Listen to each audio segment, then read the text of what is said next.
হায়াতের জিন্দেগিটাকে তোমরা মূল্যায়ন করো। এই একদিন তোমার হায়াতের জিন্দেগি যদি শেষ হয়ে যায় আর তোমরা ফিরে পাবে না। কাল কিয়ামতের ময়দানে জান্নাতীরা জান্নাতে যাবে, জাহান্নামীরা জাহান্নামে যাবে। জাহান্নামীরা যখন দেখবে জান্নাতীরা জান্নাতে যায়, মুমিনরা জান্নাতে যায় নামাজ পড়ার কারণে, মুমিনরা জান্নাতে যায় রোজা রাখার কারণে, মুমিনরা জান্নাতে যায় বিভিন্ন প্রকারের নেক আমল করার কারণে। জাহান্নামীরা রব্বুল আলামিনকে ডেকে ডেকে বলবে, ও মালিক, আমাদেরকে একটা বার সুযোগ করে দেন, আমরা একবার দুনিয়াতে যাই, দুনিয়াতে গিয়ে আমরা আমাদের সমস্ত জিন্দেগিটাকে, পুরা জীবনটাকে আমরা আপনার ইবাদতে কাটায়া দেব। আমাদের যত ধন দৌলত অর্থ সম্পদ আছে সমস্ত সম্পদগুলোকে আপনার ইবাদতে কাটায়া দেব, দান সদকার মাধ্যমে সব সম্পদ আপনার রাস্তায় খরচ করে দেব। আমাদেরকে একটা বার সুযোগ করে দেন। বলেন তো দেখি, কাল কিয়ামতের ময়দানে যদি এই আবেদন আল্লাহর সামনে করা হয়, তার এই আবেদন কি গ্রহণযোগ্য হবে? মুহতারাম হাজিরিন, দ্বীনি মাহফিলে দ্বীনি কথা, দ্বীনি আলোচনা শোনার জন্য সবার তৌফিক হয় না। আল্লাহ যাকে পছন্দ করেন, আল্লাহ যাকে ভালোবাসেন, তাকেই শুধুমাত্র দ্বীনের কথা শোনার জন্য তৌফিক দান করেন। কথা বলেন ঠিক না ঠিক? নবীজি সাল্লাল্লাহু আলাইহি সাল্লাম নিজে ইরশাদ করেছেন, মান ইউরিদিল্লাহু বিহি খায়রান ইউফাক্কিহু ফিদ্দীন। আল্লাহ যাকে পছন্দ করেন, আল্লাহ যাকে ভালোবাসেন, তাকেই দ্বীনের কথা শোনার জন্য আল্লাহ পাক রব্বুল আলামিন তৌফিক দান করেন। সুবহানাল্লাহ। আল্লাহ পাক রব্বুল আলামিন আমাদেরকে মহব্বত করে, ভালোবেসে, যাচাই বাছাই করে অনেক মানুষ থেকে, আপনাদের এই শাখারিয়া গ্রাম ছোট্ট গ্রাম নয়, অনেক বড় গ্রাম। এই গ্রাম ঘুরতে প্রায় 2 দিন সময় লাগে। কথা ঠিক না ঠিক? 2 দিন সময় লাগে এই গ্রামটা ঘুরতে। কিন্তু এত গ্রামে এত মানুষ থাকার পরেও অল্প সংখ্যক মানুষ আমরা দ্বীনের কথা শোনার জন্য এসেছি। এটার কারণ একটাই, আল্লাহ পাক রব্বুল আলামিন আপনাকে আমাকে ভালোবেসেন, মহব্বত করেন, বিধায় আমাদেরকে এখানে আসার তৌফিক দান করেছেন।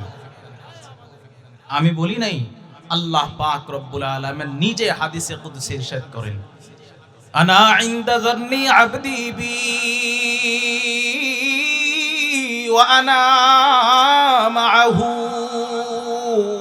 ইযা যাকারানি। আল্লাহ পাক রব্বুল আলামিন হাদিসে কুদসিতে ইরশাদ করে পৃথিবীর মানুষদেরকে জানায়া দেয়, হে পৃথিবীর মানুষেরা শোনো, হে পৃথিবীর মানুষেরা কান লাগায় শোনো, আমি আল্লাহ পাক রব্বুল আলামিন বান্দার সাথেই থাকি। বান্দা আমার সম্পর্কে যেমনটা ধারণা করে আমি বান্দার সাথে ঠিক তেমনি আচরণ করি। বলেন সুবহানাল্লাহ। বান্দা যদি আমাকে গফুর মনে করে, বান্দা যদি আমাকে গফফার মনে করে, বান্দা যদি আমার কাছে রহমতের আশা চায়, আমি আল্লাহ পাক রব্বুল আলামিন তাকে ক্ষমা করে দেই, আমি আল্লাহ তাআলা তাকে রহমতের চাদরে ঢেকে নেই। বান্দা যদি আমার রহমত থেকে নিরাশ হয়ে যায়, আমি আল্লাহ পাক রব্বুল আলামিনের রহমত থেকে যদি বান্দা নিরাশ হয়ে যায়, বান্দা নিজে সে ক্ষতিগ্রস্তের মধ্যে পড়ে যায়, আল্লাহ পাক রব্বুল আলামিন বলেন, ওয়া আনা মাআহু ইযা যাকারানি। বান্দা যখন আমাকে স্মরণ করে রে, আমি আল্লাহ পাক রব্বুল আলামিন বান্দার সাথেই থাকি। চিল্লা বলেন সুবহানাল্লাহ।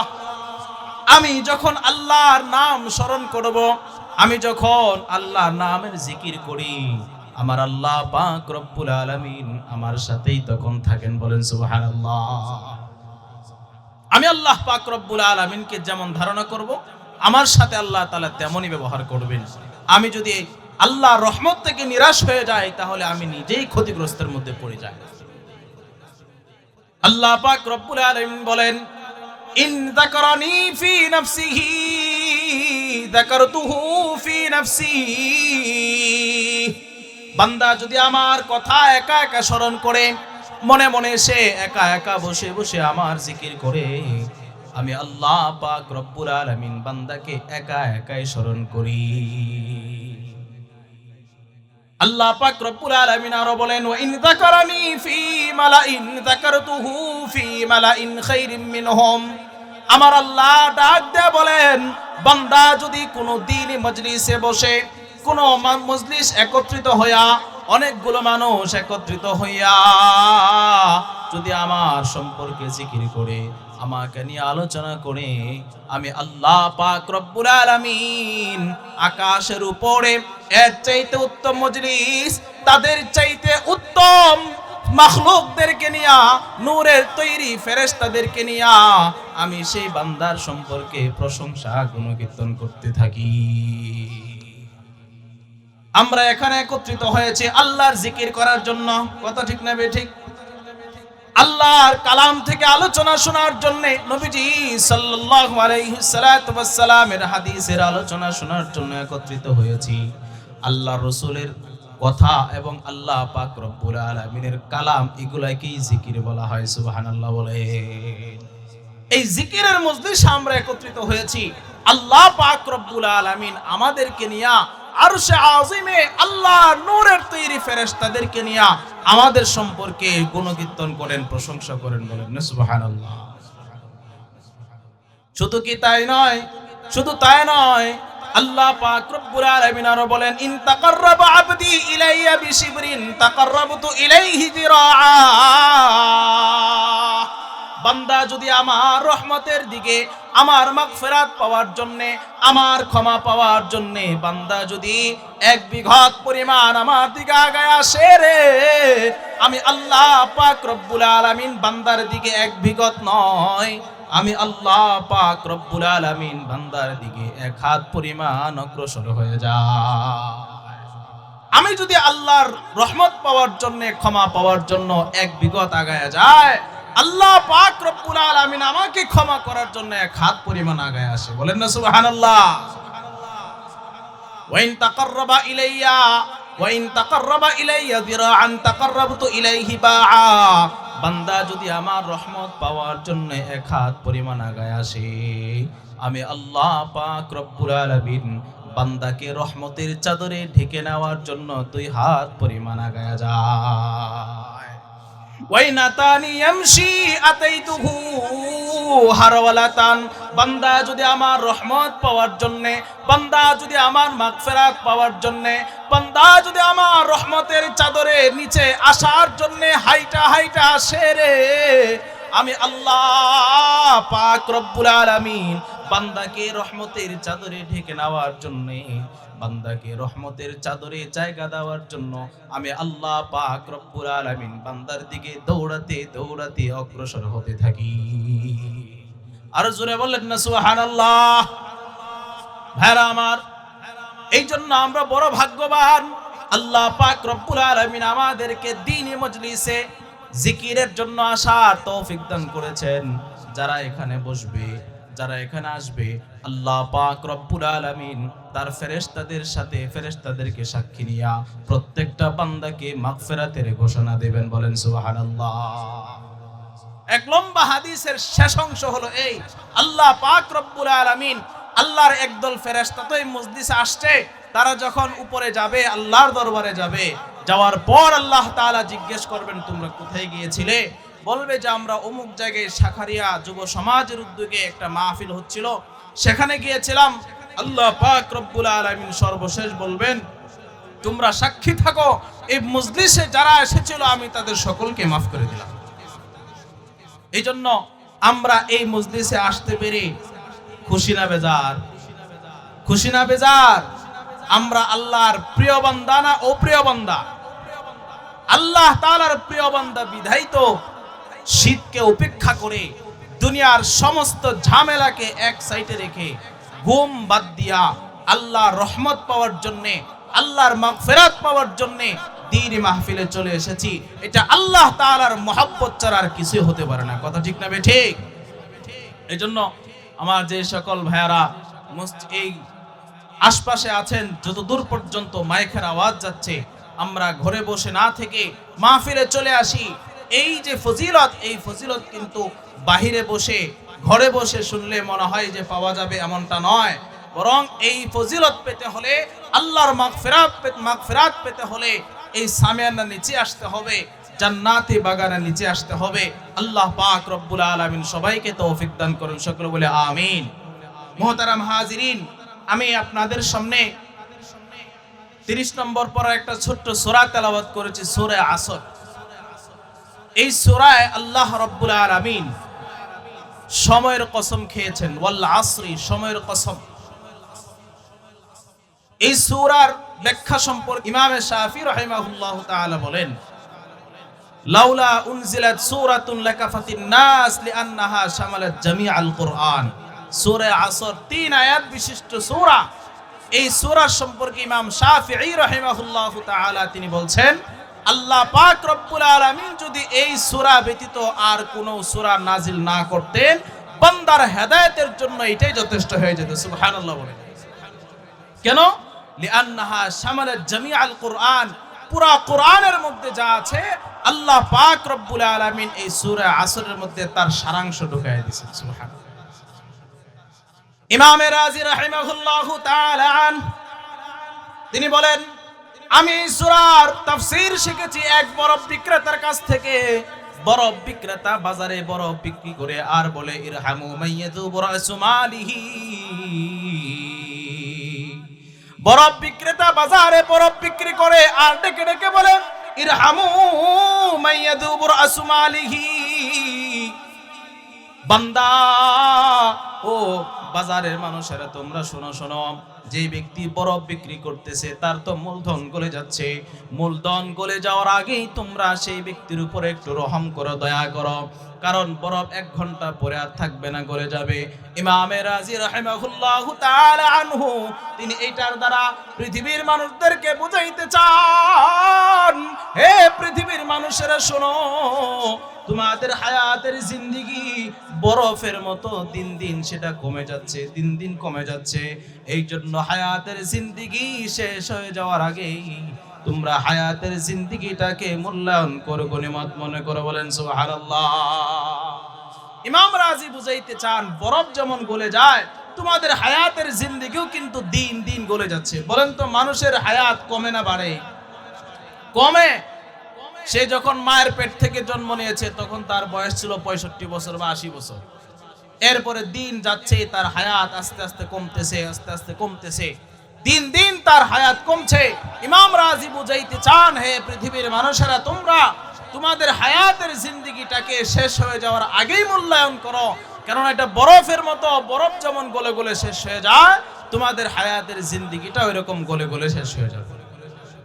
মুহতারাম হাজিরিন, এই আয়াতের ব্যাখ্যায় হাদিসে পাকে নবীজি সাল্লাল্লাহু আলাইহি সাল্লাতু ওয়াস সালাম ইরশাদ করে বলেন যে এখানে আল্লাহ পাক রব্বুল আলামিন যে সময়ের কসম খাইলেন, সময়ের কসম খায়া আল্লাহ পাক রব্বুল আলামিন বান্দাদেরকে বুঝাইতে চান, হে পৃথিবীর মানুষেরা তোমরা শোনো, তোমাদের যে হায়াতের জিন্দেগি আছে এই হায়াতের জিন্দেগিটাকে মূল্যায়ন করো, হায়াতের জিন্দেগিটাকে তোমরা মূল্যায়ন করো।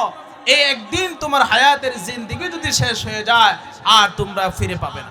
কাল কিয়ামতের ময়দানে জান্নাতীরা জান্নাতে যাবে, জাহান্নামীরা জাহান্নামে যাবে। জাহান্নামীরা যখন দেখবে জান্নাতীরা জান্নাতে যায়, মুমিনরা জান্নাতে যায় নামাজ পড়ার কারণে, মুমিনরা জান্নাতে যায় রোজা রাখার কারণে, মুমিনরা জান্নাতে যায় বিভিন্ন প্রকারের নেক আমল করার কারণে।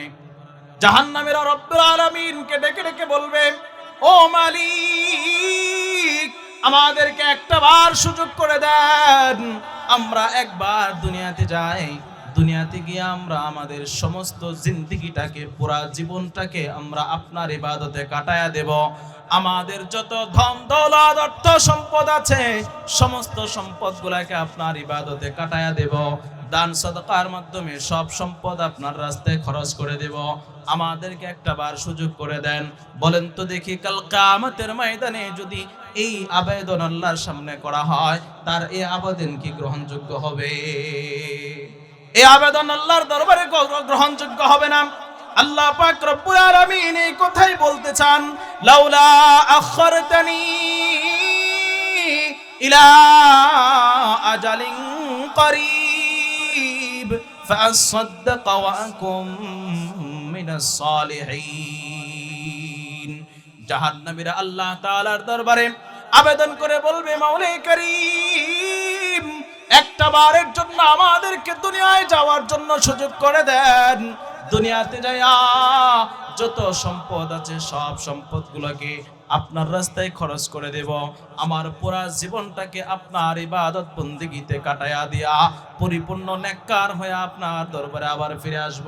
আল্লাহ পাক রব্বুল আলামিন জবাব দিয়ে বলবেন, ওয়ালাই ইউআখিরাল্লাহু নাফসান ইযা জাআ আজালুহা আল্লাহু খাবীরুম বিমা তা'মালুন। আল্লাহ পাক রব্বুল আলামিন বান্দার এই কথার জবাবে বলবেন, কখনোই না, কখনোই তোমাদেরকে সেই সুযোগ আর দেওয়া হবে না।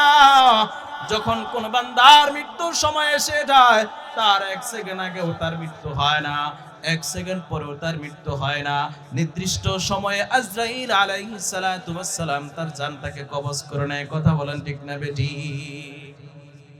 এই জন্য আল্লাহ পাক রব্বুল আলামিন সময়ের কসম খাইয়া মানুষকে বুঝাইতে চান, এ পৃথিবীর মানুষেরা শোনো, তোমাদেরকে যে আমি আল্লাহ পাক রব্বুল আলামিন লম্বা টাইম হায়াত দান করলাম, 60, 70, 80 বছর হায়াত দিলাম, এই হায়াতের জিন্দেগিটাকে তোমরা আল্লাহর ইবাদতে কাটায়া দাও।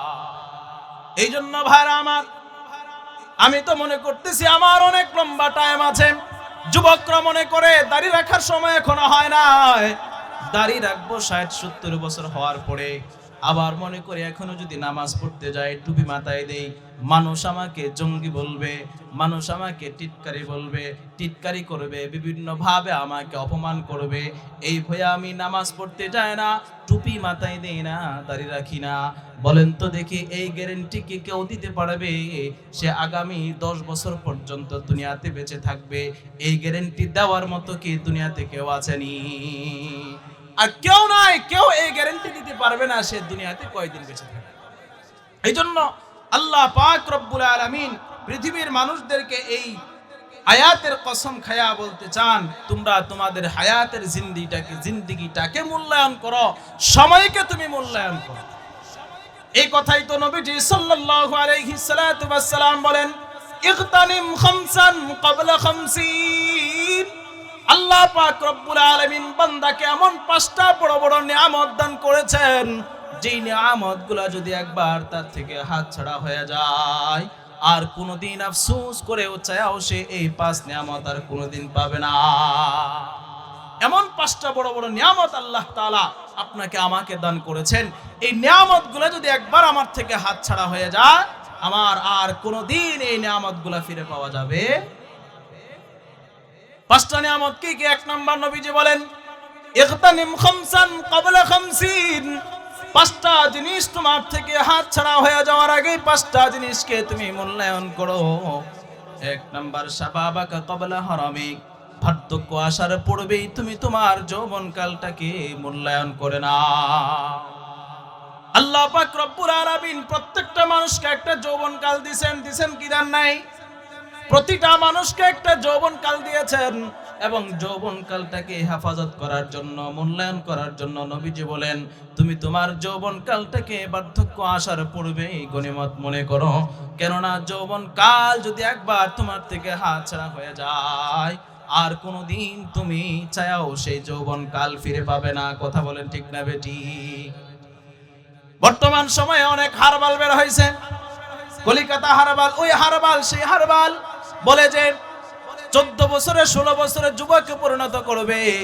যতই তুমি হারবাল খাও আর ওষুধ খাও, তোমার যে 16 বছরের যৌবন, সেই যৌবন কিন্তু আর কোনোদিন ফিরে আসবে না।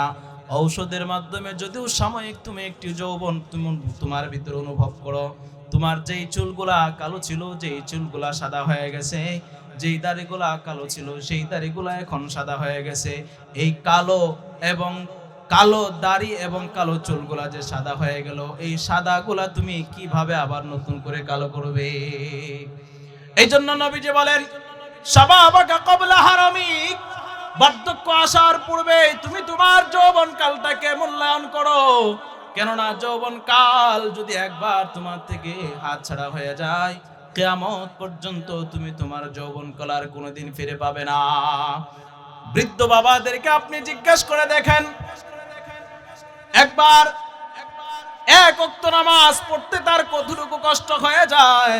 বৃদ্ধ বাবা যখন রুকুতে যায় তখন তার কোমরে ব্যথা করে, সেজদা যাওয়ার সময় হাঁটুতে ব্যথা করে। একবার সেজদা করতে গেলে 3টা 4টা বাঁকা দেয়া সেজদা করতে হয়, কথা ঠিক না বেটি? কিন্তু যুবক ভাইরা যখন সেজদায় যায় সুন্নত তরিকায় সুন্দর করে সেজদা করতে পারে, কারণ তার এখনো শরীরে রক্ত গরম। কিন্তু বৃদ্ধ বাবা, মুরব্বী বাবা, যে বাবা একবার তার যৌবন কাল চলে গেছে, বার্ধক্য চলে আসছে, একটা সেজদা করার জন্য 3টা 4টা বাঁকা দেয়া সেজদায় যেতে হয়, কথা বলেন ঠিক না বেটি? এই জন্য আল্লাহ নবী বলেন, শাবাবাকা ক্বাবলা হারামিক, যৌবন কালটাকে তুমি আল্লাহর ইবাদতে কাটায়া দাও। যৌবন কালটাকে যদি আল্লাহর ইবাদতে কাটাইতে পারো রে, বার্ধক্য কালে যে সমস্ত ভুল ত্রুটি হয়ে যাবে ইবাদতের মধ্যে, আল্লাহ পাক রব্বুল আলামিন যৌবন কালের ইবাদতের কারণে বার্ধক্য কালের ভুল ভ্রান্তিগুলো মাফ করে দেয়া তোমার ইবাদত আল্লাহ কবুল করে নেবে। 2 নাম্বার নবীজি বলেন, সিহাতাকা ক্বাবলা সুকুমিক, সুস্থতা আল্লাহ তাআলার অনেক বড় নিয়ামত। এই নিয়ামত যদি একবার হাতছাড়া হয়ে যায় আর ফিরে পাওয়া যায় না। যেই ব্যক্তি অসুস্থ হইয়া, যেই ব্যক্তি রুগ্ন হইয়া ঘরে পড়ে আছে, তাকে জিজ্ঞেস করে দেখেন সুস্থতার যে কি মূল্যায়ন, সুস্থতার যে কি দাম, ওই ব্যক্তিকে জিজ্ঞেস করে দেখুন, সে বলতে পারবে আমি অসুস্থ, আমি তো বুঝি না। এই জন্য অসুস্থ অবস্থায় আসার পূর্বে, অসুস্থতা আসার পূর্বে তোমার সুস্থতাকে গনিমত মনে করো, এই সময়টাকে তুমি আল্লাহর ইবাদতে কাটায়া দাও। অসুস্থ অবস্থায় তোমার মধ্যে যে ভুল ভ্রান্তি হয়ে যাবে, আল্লাহ পাক রব্বুল আলামিন সুস্থতার সময়ের ইবাদতের দ্বারা ওই ভুল ভ্রান্তিগুলো মাফ করে দেয়া তোমার ইবাদতকে আল্লাহ কবুল করে নেবে। 2 নাম্বার। 3 নাম্বার, 3 নাম্বার, সিহাতাকা ক্বাবলা সুকুমিক, ফারাগাকা ক্বাবলা শুগলিক, তোমার ব্যস্ততার পূর্বেই তুমি তোমার যৌবন, তুমি তোমার যেই অবসর সময়টাকে, এটাকে গনিমত মনে করো। সর্বশেষ কথা, হায়াতাকা ক্বাবলা মাউতিক, তোমার জীবনটাকে, যৌবনটাকে, তোমার যে হায়াতের জিন্দেগি, মৃত্যুবরণ করার আগেই তোমার হায়াতের জিন্দেগিটাকে মূল্যায়ন করো। বলেন না সুবহানাল্লাহ। এই কথা বুঝাইতে যাইয়া বনি ইসরাইলদের একটা ঘটনায় পাওয়া যায় হায়াতের জিন্দেগির কত দাম, হায়াতের জিন্দেগির কত দাম। বনি ইসরাইলের কোন এক ব্যক্তি সফর করতে করতে, হাঁটতে হাঁটতে কোথাও এক জায়গায় বসে পড়লেন। বসার পরে তিনি তাকায় দেখলেন একটা কবর দেখা যায়।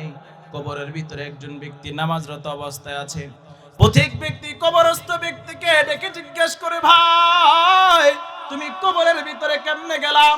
কবরের ব্যক্তি ডাক দিয়ে বলে, মানুষ যেভাবে কবরের ভিতরে আসে আমিও ঠিক সেইভাবে কবরের মধ্যে এসেছি। তার মানে কি তুমি মারা গেছো? হ্যাঁ মারা গেছি। আবার সে নামাজরত অবস্থায় ছিল। বলে, তুমি যে নামাজরত অবস্থায় আছো এটা তো বুঝলাম না। কবরের ব্যক্তি ডাক দিয়ে বলে, গো ভাই, আমি দুনিয়াতে থাকা অবস্থায় আল্লাহ তাআলার কাছে সব সময় দোয়া করতাম। নামাজ আমার বড় প্রিয় আমল ছিল, নামাজ আমার বড় প্রিয় আমল ছিল। আল্লাহ তাআলার কাছে দোয়া করে বলতাম, মালিক, দুনিয়াতে নামাজ আমার চোখের শীতলতা, নামাজ ছাড়া আমার কিছুই ভালো লাগে না। এক ওয়াক্ত নামাজ যদি আমার থেকে ছুটে যায় মনে হলো আমার ধন সম্পদ সব ধ্বংস হয়ে গেছে। ওগো মালিক, আমি যখন কবরে যাব, কবরে যাওয়ার পরে আমাকে নামাজ পড়ার জন্য তৌফিক দান করিয়েন। আল্লাহ পাক রব্বুল আলামিন আমার দোয়াটা কবুল করে নিয়েছেন, আমাকে কবরে নামাজ পড়ার জন্য তৌফিক দান করেছেন। বলেন সুবহানাল্লাহ। আমরা যেমন সুবহানাল্লাহ বললাম, পথিক ব্যক্তিও তার কথা শুই না সুবহানাল্লাহ বলছে। পথিক ব্যক্তি জিজ্ঞেস করলো, আপনি নামাজ পড়ছেন এখানে কতদিন যাবত? বলে যে 1 দিন 2 দিন, 1 বছর 2 বছর নয়, 400 বছর যাবত আমি কবরে নামাজ আদায় করতেছি। বলেন না সুবহানাল্লাহ। 400 বছর যাবত আমি কবরে নামাজ আদায় করতেছি। আমরা যেমন সুবহানাল্লাহ বললাম, এই কথা শুই না পথিক ব্যক্তিও সুবহানাল্লাহ বলে। এবার কবরের ব্যক্তি ডাক দিয়ে বলে, ভাই তুমি যে একবার সুবহানাল্লাহ বললা, তোমার একবার সুবহানাল্লাহর দাম আমাকে দিয়ে দাও, একবার সুবহানাল্লাহর সওয়াবটুকু আমাকে দিয়ে দাও। আমার 400 বছরের নামাজ ইবাদত বন্দেগী তুমি নিয়ে নাও। বলেন সুবহানাল্লাহ। পথিক ব্যক্তি বলে, হিসাব তো মিলে না, তোমার 400 বছরের ইবাদত আমাকে দিতে চাও, আমার একবারের সুবহানাল্লাহ তুমি নিতে চাও, তার হিসাব তো মিলাইতে পারলাম। এক রাকাত নামাজের মধ্যে কমপক্ষে 10 থেকে 12 বার সুবহানাল্লাহ আছে না নাই?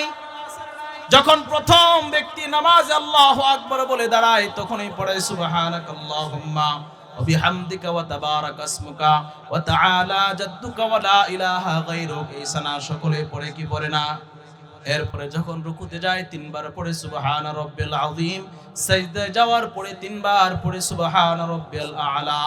এইভাবে 2 সিজদায় 6 বার, রুকুতে 3 বার 9 বার, আরেকবার দাঁড়ায় পড়ে সুবহানাকাল্লাহুম্মা হলো 10 বার। কমপক্ষে 10 বার এক রাকাত নামাজের মধ্যে সে সুবহানাল্লাহ পড়তেছে। অথচ পথিক ব্যক্তি একবার সুবহানাল্লাহ বললেন, একবার সুবহানাল্লাহ সে নিতে চায় 400 বছরের ইবাদতের বিনিময়ে। কেন? এই হিসাবটা সে মিলাইতে পারে নাই। এই জন্য কবরের ব্যক্তি বলে, ভাই আমি তোমাকে হিসাব মিলাইয়া দেই। পৃথিবীতে পরীক্ষার হল নামক একটা হল থাকে, ওই পরীক্ষার হলে নির্দিষ্ট একটা টাইম থাকে 3 ঘন্টা বা 3.5 ঘন্টা। এই 3 ঘন্টা 3.5 ঘন্টার মধ্যে পরীক্ষার্থী যা লিখবে, যদি তা সঠিক হয় তার প্রত্যেকটা লেখার বিনিময়ে নাম্বার আছে না না? প্রত্যেকটা লেখা যদি সঠিক হয় তার বিনিময়ে তাকে নাম্বার দেওয়া হবে। কিন্তু যদি কোনো ছাত্র মনে করে এই 3 ঘন্টা 3.5 ঘন্টার মধ্যে আমার জন্য, সময়টার মধ্যে আমার পরীক্ষা শেষ করা সম্ভব না, এই জন্য খাতাটা সে বাড়িতে নিয়ে গেল, সুন্দর করে দেখলো, লেখার পরে বিকাল বেলায় না স্যারের কাছে দিয়ে বলল, নেন আমার খাতাটা নিয়ে যান, বলেন তো দেখি তার এই খাতা কি গ্রহণযোগ্য হবে? নেই, এই খাতা তার গ্রহণযোগ্য হবে না। কবরস্থ ব্যক্তি বলে, ভাই আল্লাহ পাক রব্বুল আলামিন তোমাকে যে 60 70 80 বছর দান করলেন, এই 60 70 80 বছর জিন্দেগিটা হলো তোমার পরীক্ষার একটা টাইম, আর দুনিয়াটা হলো একটা পরীক্ষা। এই পরীক্ষার হলে থাকা অবস্থায় তুমি যতবার সুবহানাল্লাহ বলবা, আল্লাহ পাক রব্বুল আলামিন তোমার জন্য আসমান এবং জমিনের ফাঁকা জায়গাটুকু রহমত দ্বারা নেকি দ্বারা ভরপুর করে দিবেন। হাবিব কিবরিয়া সাল্লাল্লাহু আলাইহি সাল্লাতু ওয়াস সালাম হাদিসে পাকে ইরশাদ করেন, সুবহানাল্লাহি ওয়াল হামদুলিল্লাহি তামলাআন আও তামলাউ মা বাইনাস সামাওয়াতি ওয়াল আরদি। সুবহানাল্লাহ আলহামদুলিল্লাহ যদি কোনো বান্দা একবার পড়ে, আল্লাহ পাক রব্বুল আলামিন তার জন্য মিজানের পাল্লাটাকে ভারী করে দেয়। বলেন সুবহানাল্লাহ। মিজানের পাল্লা ভারী হয়ে যায়। শুধু কি তাই নয়, শুধু তাই নয়, আল্লাহর হাবিব বলেন, আও তামলাউ মা বাইনাস সামাওয়াতি ওয়াল আরদি। কোন বান্দা যদি একবার সুবহানাল্লাহ আলহামদুলিল্লাহ বলে রে, আল্লাহ পাক রব্বুল আলামিন আসমান এবং জমিনের ফাঁকা জায়গাটুকু তার জন্য নেকি আর রহমত দ্বারা ভরপুর করে দেয়। আর একটু জোরে বলেন না সুবহানাল্লাহ, আর একটু জোরে বলেন না সুবহানাল্লাহ। ভাইরা আমার, সুবহানাল্লাহ বান্দা যদি একবার পড়ে, জান্নাতে আল্লাহ পাক রব্বুল আলামিন তার জন্য একটা গাছ লাগায় দেয়। কেমন গাছ? গাছটা কেমন হবে? হাবিবে কিবরিয়া সাল্লাল্লাহু আলাইহি সাল্লাতু ওয়াস সালাম অন্য হাদিসে ইরশাদ করেন, এমন একটা গাছ আল্লাহ তাআলা লাগায় দিবেন, গাছটা এত ছায়াটা এত বড় হবে, কোন দ্রুতগামী একটা ঘোড়া নিয়ে যদি গাছের ছায়ার তলে 500 বছর পর পর্যন্ত দৌড়ায়, তারপরেও সেই গাছের ছায়া সে দৌড়ায় শেষ করতে পারবে না। গাছের এক একটা ফল কেমন হবে? হাবিবে কিবরিয়া বলেন, এক একটা সামারুহা কাল কিলাল, গাছের এক একটা ফল হবে বড় বড় মটকার ন্যায়, এত বড় বড় ফল হবে। এমন একটা ঘাস আল্লাহ পাক রব্বুল আলামিন তার একবার সুবহানাল্লাহ বলার বিনিময়ে তার জন্য আল্লাহ তাআলা জান্নাতে লাগায় দেবে। কবরের ব্যক্তি ডাক দিয়ে বলে, ভাই আমি যে 400 বছর নামাজ পড়লাম, এই নামাজের বিনিময়ে আমাকে একটা নেকিও দেওয়া হয় নাই, কেননা আমি পরীক্ষার হল থেকে বের হয়ে এসেছি। আমি এখানে 400 বছরে কেন 4000 বছরও যদি ইবাদত বন্দেগী করি, আমার আমল নামায় একটা নেকিও কোনোদিন লেখা হবে না। তুমি দুনিয়াতে আছো, পরীক্ষার হলে আছো, এখানে তুমি একবার সুবহানাল্লাহ বলবা, তোমার জন্য আল্লাহ পাক রব্বুল আলামিন আকাশ এবং জমিনের মাঝখানের ফাঁকা জায়গাটুকু সব দ্বারা ভরপুর করে দেবে। এজন্য হায়াতের জিন্দেগির অনেক দাম। আল্লাহর হাবিব এই কথাই বলেন, হায়াতাকা ক্বাবলা মাউতিক, মৃত্যুবরণ করার আগেই তুমি তোমার হায়াতের জিন্দেগিটাকে মূল্যায়ন করো। হাবিবে কিবরিয়া সাল্লাল্লাহু আলাইহি সাল্লাম মানুষকে তার হায়াতের জিন্দেগি মূল্যায়ন করতে আদেশ করেছেন। বলছেন তুমি তোমার মৃত্যুবরণ করার আগে, আজরাইল তোমার কাছে আসার আগে তুমি তোমার হায়াতের জিন্দেগিটাকে মূল্যায়ন করো, আল্লাহর ইবাদতে কাটায়া দাও। কেননা কাল কিয়ামতের ময়দানে বান্দা ততক্ষণ পর্যন্ত তার কদম এক কদম সামনে সরাতে পারবে না যতক্ষণ পর্যন্ত 5টা প্রশ্নের উত্তর না দিতে পারবে। হাবিবে কিবরিয়া বলেন, লা তাজুলু কদমা ইবনে আদম হাত্তা ইউসআল আন 50। বান্দা ততক্ষণ পর্যন্ত তার এক কদম সামনে অগ্রসর হতে পারবে না যতক্ষণ পর্যন্ত 5টা প্রশ্নের জবাব দিতে না পারবে। বলেন কয়টা প্রশ্ন? 5টা প্রশ্নের জবাব দেওয়া পর্যন্ত কোন বান্দা এক কদম সামনে অগ্রসর হতে পারবে না। 1 নাম্বার, আল্লাহ তাআলা জিজ্ঞেস করবেন আন উমরিহি ফিমা আফনা। প্রথম প্রশ্ন হলো আল্লাহ তাআলা বান্দাকে ডেকে ডেকে জিজ্ঞেস করবেন, আগে বান্দা আমি তোমাকে 60, 70, 80, 100 বছর হায়াত দান করেছিলাম, এই তুমি যে লম্বা টাইম হায়াত পাইলা, তুমি তোমার হায়াতের জিন্দেগিটা কোন খাতে খরচ করেছো? তুমি কোন পথে ব্যয় করেছো? আমার ইবাদতে ব্যয় করেছো নাকি আমার নাফরমানিতে ব্যয় করেছো? তার হিসাব দিয়ে যাও।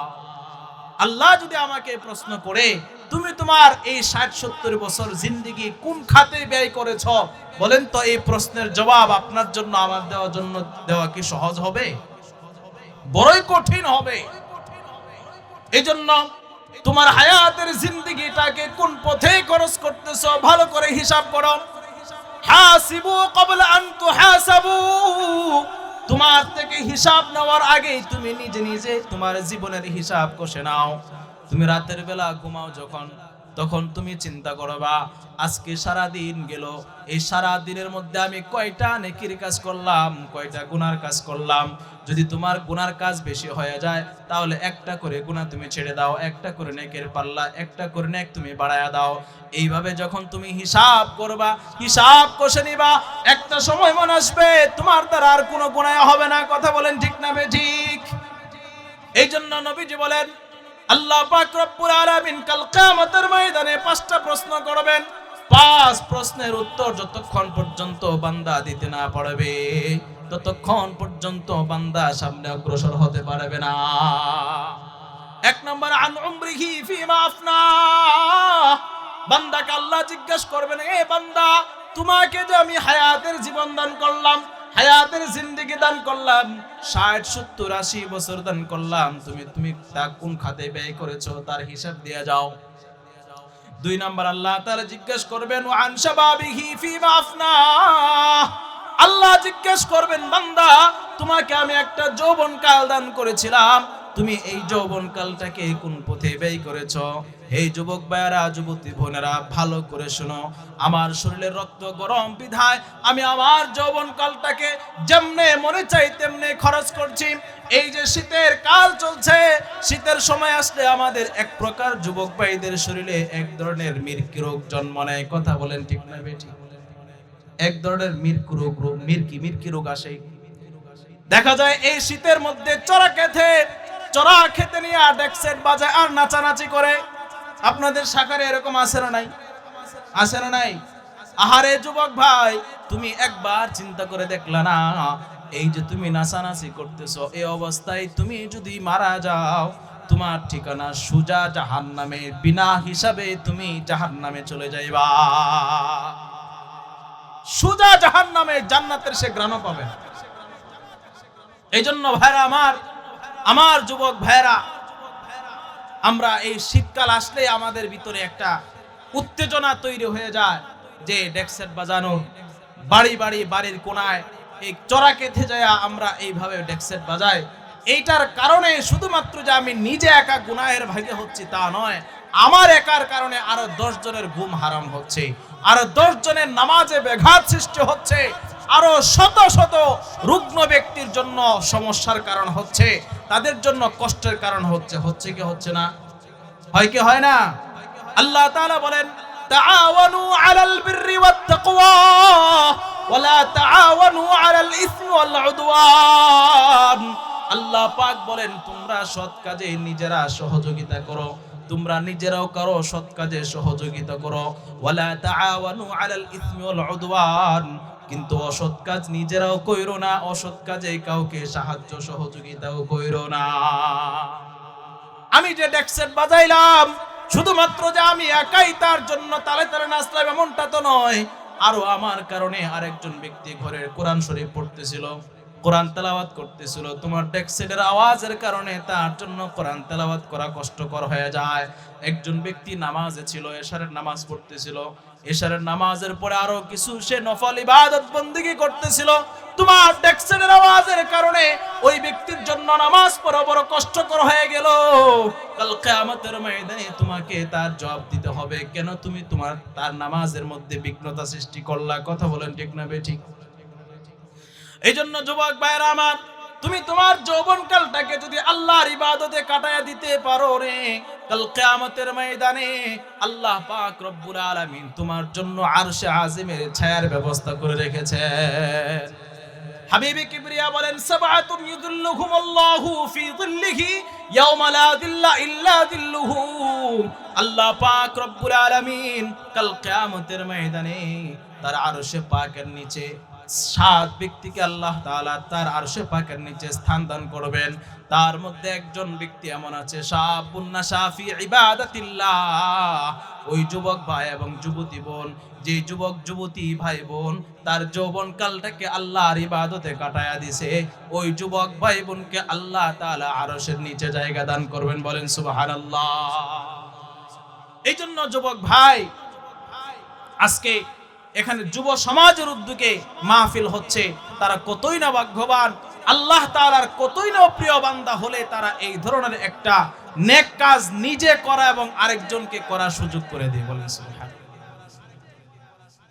যারা নেক কাজ নিজেরা করবে তারাও তার সওয়াব পাবে, এবং যারা নেক কাজ চালু করবে, এই চালু করার কারণে যারা এই চালুকৃত নেক কাজের উপর আমল করবে, তারা আমল করে যে সওয়াব পাবে, যে সূচনা করে দিল সেও তার সমপরিমাণ সওয়াব পেয়ে যাবে। সুবহানাল্লাহ। যারা আজকের মাহফিলের আয়োজন করেছেন, যে সমস্ত যুবক ভাইরা, ওনারা তো নেক কাজ করেই ফেলছেন অলরেডি। আমরা এখানে যারা আসছি, এখানে যারা বয়ান করবেন, বয়ান করার কারণে হতে পারে দুই একজনের আলোচনার মধ্যে কোনো একটা কথা আমার অন্তরে লেগে যাবে, আমি সে অনুযায়ী আমল করব। সে অনুযায়ী আমল করার কারণে আল্লাহ পাক রব্বুল আলামিন আমাকে যে সওয়াব দান করবেন, এই সওয়াবের একটা অংশ যারা আয়োজন করেছে তাদের আমল নামে অটোমেটিক্যালি জমা হয়ে যাবে। সুবহানাল্লাহ। এজন্য আল্লাহ বলছেন তাআওয়ানু আলাল বিররি ওয়াত তাকওয়া ওয়ালা তাআওয়ানু আলাল ইসমি ওয়াল উদওয়ান। তোমরা নিজেরা সৎ কাজ করো, সৎ কাজের আদেশ করো এবং সৎ কাজে সহযোগিতা করো, তাহলে আল্লাহ পাক রব্বুল আলামিন তোমরা যে সৎ কাজের আদেশ করলা, সৎ কাজ চালু করলা, নেকের কাজ চালু করলা, এই চালু করার কারণে আল্লাহ পাক রব্বুল আলামিন তোমাদেরকে নেকি দান করবেন। সুবহানাল্লাহ। যে কথা বলতেছিলাম, আল্লাহ পাক রব্বুল আলামিন কাল কিয়ামতের ময়দানে 5টা প্রশ্নের উত্তর যতক্ষণ পর্যন্ত বান্দা দিতে না পারবে ততক্ষণ পর্যন্ত এক কদম সামনে অগ্রসর হতে পারবে না। 2 নাম্বার হলো আন শাবাবিহি ফিমা আফনা। আল্লাহ পাক রব্বুল আলামিন বান্দাকে জিজ্ঞেস করবেন, হে আব্দুল করিম, আব্দুর রহিম, তোমাকে যে আমি যৌবনকাল দান করেছিলাম, যৌবনকালটাকে তুমি কোন পথে ব্যয় করেছো তার হিসাব দিয়ে যাও। 3 নাম্বার আল্লাহ জিজ্ঞেস করবেন ওয়ান মালিহি মিন আইনা ইকতাসাবাহু। আল্লাহ পাক রব্বুল আলামিন বান্দাকে জিজ্ঞেস করবেন, হে বান্দা, তুমি যে মাল সম্পদ কামাই করেছো, উপার্জন করেছো, কোন পথে উপার্জন করেছো তার হিসাব দিয়ে যাও। আজকে আমি সম্পদ অর্জন করার জন্য রাতকে দিন করে ফেলেছি, দিনকে রাত্র বানিয়ে ফেলেছি, ডান হাতে বাম হাতে উপার্জন করতেছি, হালাল হারামের মধ্যে কোনো পার্থক্য করি নাই। আল্লাহ তাআলা কাল কিয়ামতের ময়দানে কিন্তু জিজ্ঞেস করবেন, তুমি যে তোমার সম্পদ উপার্জন করলা, কোন পথে উপার্জন করেছো, কোন পথে তুমি তা উপার্জন করে নিয়ে এসেছো তার হিসাব আমাকে দিয়ে যাও। বলেন তো দেখি, আল্লাহ তাআলা যদি এইভাবে আমাকে প্রশ্নগুলো করেন, আমার জন্য কি আল্লাহর সামনে এই প্রশ্নগুলোর উত্তর দেওয়া সম্ভব হবে? এই জন্য ভাইরা আমার, আল্লাহ পাক রব্বুল আলামিন আমাকে যে সম্পদ দান করেছেন, এই সম্পদ আমি কোন পথে আনলাম, কোন পথে খরচ করলাম, তার হিসাবও কিন্তু আল্লাহর দরবারে দিতে হবে। আল্লাহ বলেন ফিমা আনফাকাহু, নবীজি বলেন ও ফিমা আনফাকাহু, তুমি মাল কোন পথে উপার্জন করলা, কোন পথে খরচ করলা, তার হিসাব নিকাশটাও তুমি দিয়ে যাও। আমি অনেক সম্পদ উপার্জন করলাম, সম্পদের যাকাত ঠিকমতো দেই কিনা আল্লাহ জিজ্ঞেস করবেন। আল্লাহ পাক রব্বুল আলামিন কাল কিয়ামতের ময়দানে জিজ্ঞেস করবেন, তোমাকে যে এত সম্পদের মালিক বানাইলাম, তোমার উপরে যাকাত ফরজ হয়েছিল, যাকাত ঠিকমতো আদায় করলা কিনা? তোমার উপরে সাদাকা ফরজ হয়েছিল, সাদাকাতুল ফিতর আদায় করলা কিনা? তোমার উপরে কুরবানি ওয়াজিব হয়েছিল, কুরবানি ঠিকমতো আদায় করলা কিনা? এই প্রশ্নগুলোর জবাব আল্লাহর দরবারে কাল কিয়ামতের ময়দানে দিতে হবে। 5 নাম্বার প্রশ্ন আল্লাহ তাআলা জিজ্ঞেস করবেন ওয়ান ইলমিহি মা আমিলা বিমা আলিমা। একজন আলেমকে জিজ্ঞেস করবেন, হে আলেম, তুমি যে ইলম শিক্ষা করেছো, ইলম অনুযায়ী কেমন আমল করছো, ইলম অনুযায়ী কতটুকু আমল করছো, তার হিসাব দিয়ে যাও। এই 5 প্রশ্নের জবাব যতক্ষণ পর্যন্ত বান্দা দিতে না পারবে, এক কদম সামনে অগ্রসর হতে পারবে না। এই জন্য এই 5টা জিনিস, এই 5টা প্রশ্নের জবাব আমাকে দুনিয়া থেকেই অর্জন করে নিতে হবে। আমি আমার হায়াতের জিন্দেগিটা কোন পথে ব্যয় করতেছি আমার চিন্তা করা দরকার। আমি আমার সম্পদ কোন পথে উপার্জন করছি আর কোন পথে ব্যয় করছি তার আমাদের হিসাব কষা দরকার। আমি আমার যৌবনকাল কোন পথে খরচ করতেছি তারও হিসাব করা দরকার। আমি ইলম শিক্ষা করেছি, ইলমটাকে কোন পথে ব্যয় করতেছি তারও আমার হিসাব করা দরকার আছে না নাই? এই জন্য ভাইরা আমার হায়াতের জিন্দেগির অনেক দাম, সময়ের বড় দাম। এই সময়টাকে আমি কোন পথে ব্যয় করতেছি এটার জন্য আল্লাহ তাআলার দরবারে আমাকে কিন্তু কাল কিয়ামতের ময়দানে হিসাব দিতে হবে।